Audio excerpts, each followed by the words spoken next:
সুপ্রতিষ্ঠিত না হয়। আমরা চাই আমাদের অধিকার সংরক্ষিত থাকুক, প্রতিষ্ঠিত হোক। আমরা নতুন কোনো দাবি আপনাদের কাছে রাখি নাই, রাখতেও চাই না। আপনারা আর কি দেবেন? আগে যেটা পাই যে পাওয়াই দিচ্ছেন, নতুন করে আপনাদের কাছে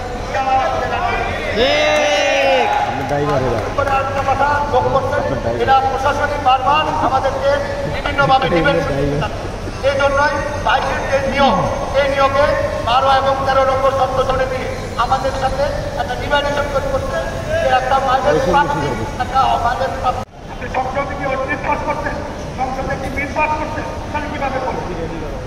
এখন আমরা আমাদের 28 তারিখের কর্মসূচিতে সবাই একমত থাকবো, ঐক্যবদ্ধ থাকবো।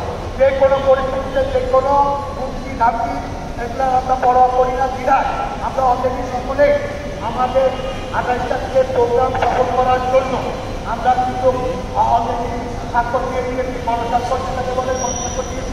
আমরা কাজ করবো, আমরা ট্রেন বন্ধ করবো না, আমরা কাজ করবো। আপনারা ট্রেন চালাতে পারলে আমাদের কোনো আপত্তি নাই, কিন্তু আমরা এই কন্ডিশনে চাকরি করবো না।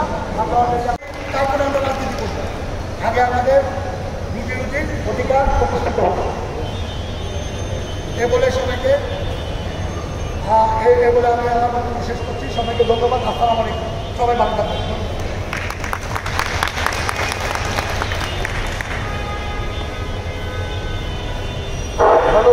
আমাদের গার্ডের সভাপতি অপভাইকে আপনারা জানেন যে আমাদের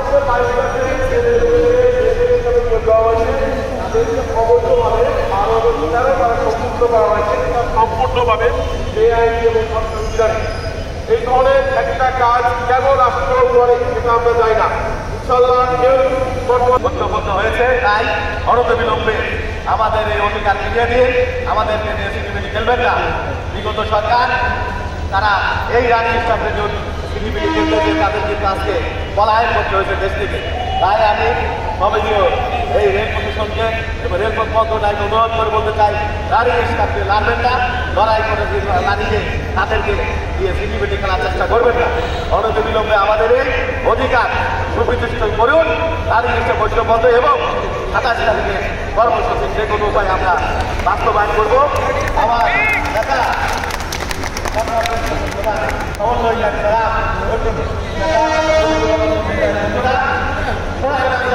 বৈষম্য থাকতে পারে না।